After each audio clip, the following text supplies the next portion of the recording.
Welcome to Kiddo Story Club. Kalika मंदिर। यह कहानी भारत के पश्चिम बंगाल राज्य के एक छोटे से गांव भानुडीह की है। इस गांव में रहने वाले लोग बेहद सरल और धार्मिक थे। गांव के चारों ओर घने जंगल थे, जिनमें कई खंडहर और पुराने मंदिर थे। इन मंदिरों में से एक मंदिर के बारे में कहा जाता था कि वहां जाने से लोगों की मौत हो जाती है। यह कहानी सिर्फ दंतकथा नहीं, बल्कि एक सच्ची घटना पर आधारित है। गांव के पास एक पुराना मंदिर था, जिसे कालिका मंदिर कहा जाता था। यह मंदिर लगभग 100 साल पुराना था और अब खंडहर में बदल चुका था। गांव के लोग मानते थे कि इस मंदिर में बुरी आत्माओं का वास है। कई लोगों ने दावा किया कि रात के समय वहां से अजीब आवाजें सुनाई देती हैं और कभी-कभी वहां से धुआं भी उठता है। गांव के बुजुर्गों का मानना था कि इस मंदिर में कोई अदृश्य शक्ति है, जो इंसानों के करीब आते ही उन्हें मार डालती है।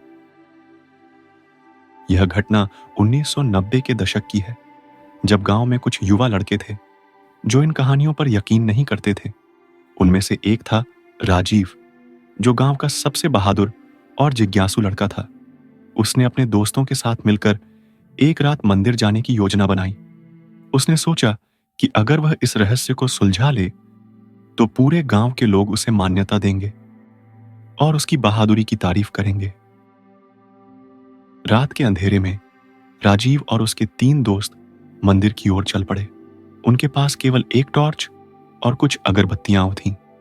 जैसे जैसे वे मंदिर के करीब पहुंचने लगे, उन्होंने अजीब सी ठंडक महसूस की।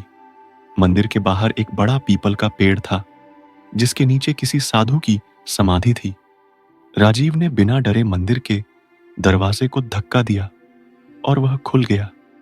अंदर घुप अंधेरा था और एक अजीब सी बदबू आ रही थी। जैसे ही वे अंदर गए, उन्हें ऐसा महसूस हुआ कि कोई उनके पीछे चल रहा है, लेकिन जब उन्होंने मुड़कर देखा तो कोई नहीं था।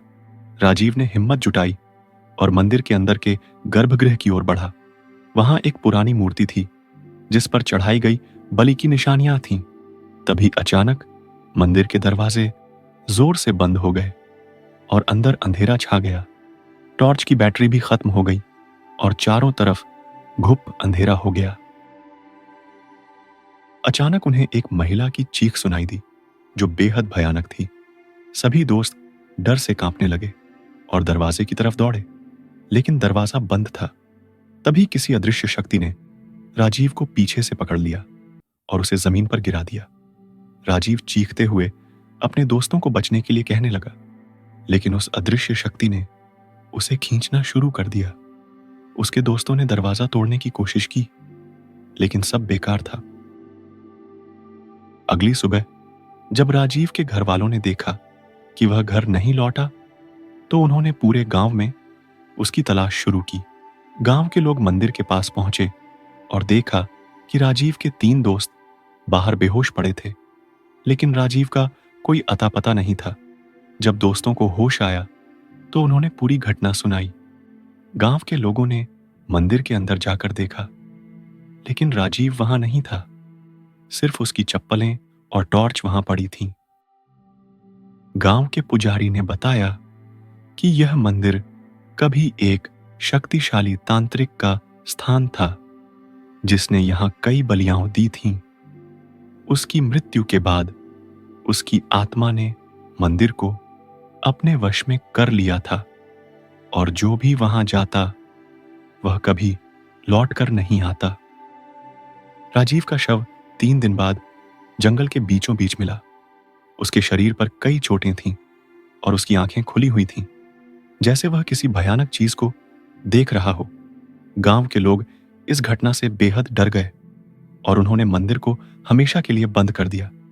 उन्होंने वहां पूजा अर्चना शुरू कर दी, ताकि बुरी आत्मा का प्रकोप शांत हो सके। यह घटना आज भी भानुडीह के लोगों के दिलों में जिंदा है।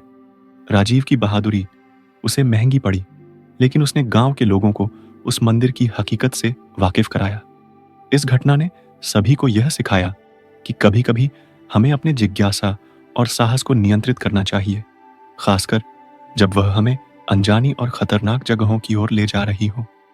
काली का मंदिर अब वीरान पड़ा है और कोई भी उसके पास जाने की हिम्मत नहीं करता।